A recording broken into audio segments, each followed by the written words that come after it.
Hey, shalom. Good morning. It is kind of early this morning. I think I was having some seasonal allergies, so sneezing and runny nose, but I got up, had a cup of cocoa, hot cocoa, was really good, and a croissant with some butter on it, and then decided I'd go out and feed my chickens, which I did.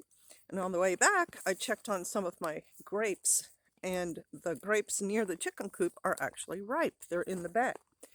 So that reminded me there are other grapevines here on the property that I did prune, but I haven't really been able to spend any time on. And I had noticed earlier in the summer that the ones behind our house actually did have a bunch of grapes on them, but I didn't get a chance to prune the leaves back like you're supposed to and prune the trees so that the sun can reach them. They've kind of been on their own.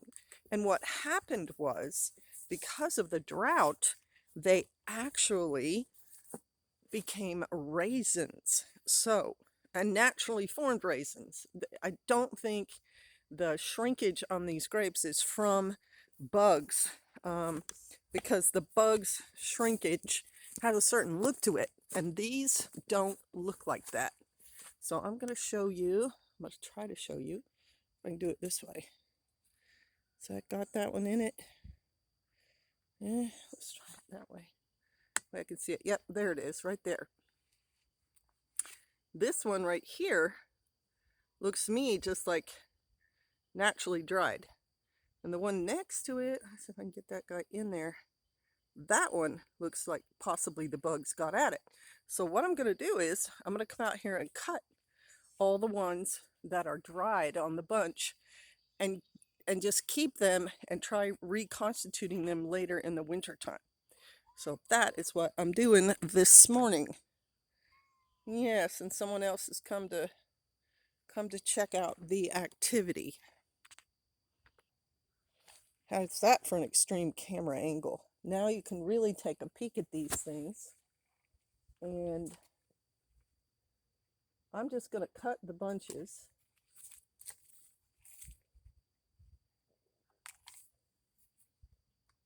Into this colander and then try to get the individual fruit off after I've taken them all in the house.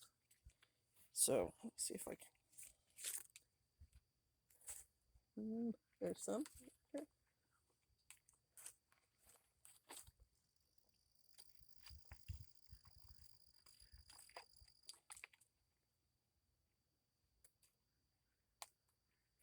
There we go. And these started turning this way earlier, a couple of weeks ago. And I noticed it then, but had too much going on to actually get out here and do anything about it. So let's see. Yeah, can you see? I think you can still see this. No, that's kind of out of your picture. I'll try to get the ones in. There we go.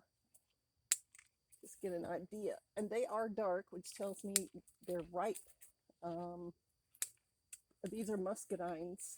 And the thing I find interesting is how different a natural raisin looks from the ones that people commercially produce. You know, these ones don't look super juicy and aren't super soft. They're also not treated with sulfur or anything. I think the drought just made the fruit, the tree, have to dry them up to stop sending them any moisture. And probably one of the reasons for that is it's still got all its leaves. I didn't get to come out here and prune the leaves off when the fruit was on the vine. And so that's probably part of it. I wanted to show you another situation.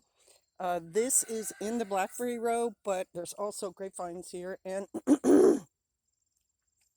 I did prune these grapevines and they did have grapes on them, but most of them are not here. And I think the deer have come and gotten a lot of them. All the blackberries were attacked by the beetles, the stink bugs, the whatever you want to call them, the squash bugs.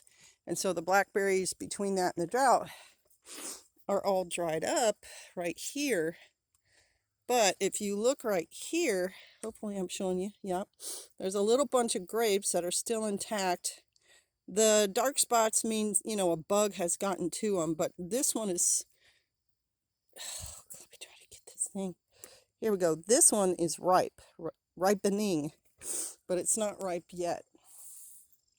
And there's not many raisins in this grouping.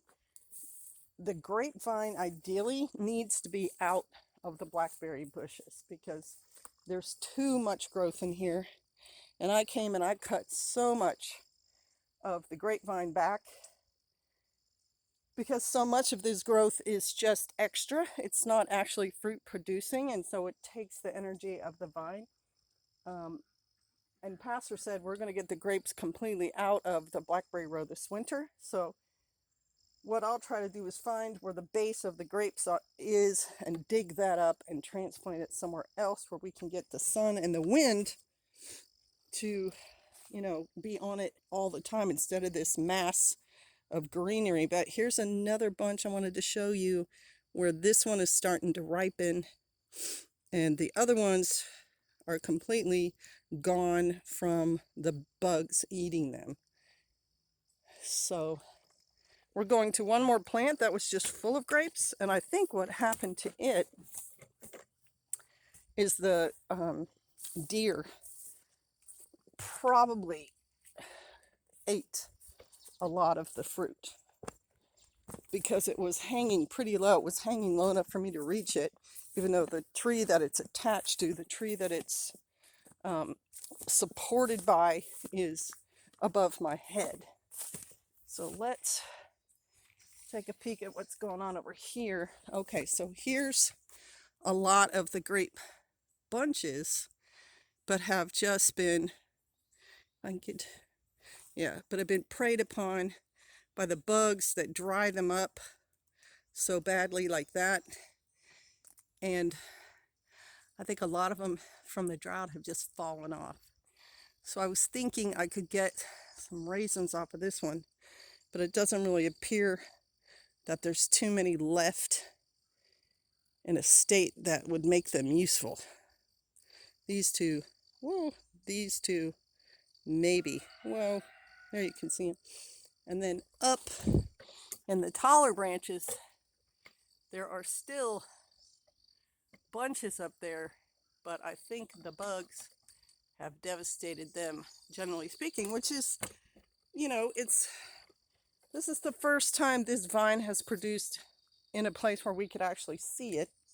So training this vine out of that tree will be easier because it's kind of on the edge of the row, and we can just prune the vine, pull it out and get it supported out here in this open area where the sun and the wind can reach it, instead of having it up in this staghorn sumac tree.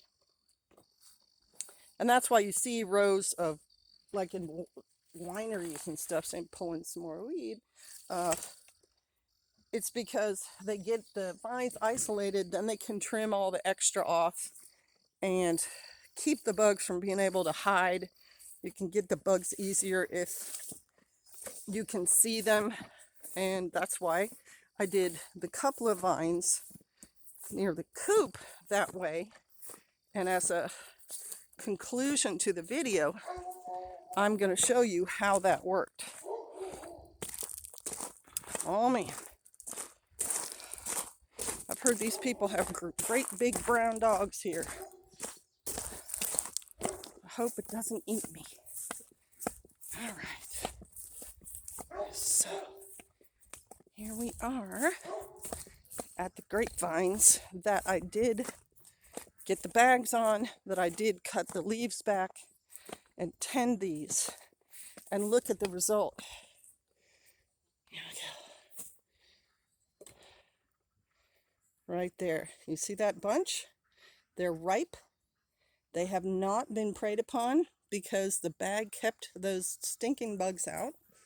And these are the grapes that I will be making wine with this year. Grandma Pat's wild grape wine recipe. Super easy. It's on the internet. I've used it before and it yields a decent wine. So that is a homesteading success. We've got raisins and we've got actual grapes that made it through. Nothing ate them. The drought didn't actually ruin this plant because we watered it a little. But the point of the grapes in the latter stages is to stress the grapes. Can you see my face? Whoa. There we go. Get me in the sun. Is to stress the grapes so they don't always, even in a vineyard, water the heck out of the grapes near the end. They kind of keep them stressed so that all their energy goes into the fruit. So, yay! All right. Thanks for coming along with me. Shalom.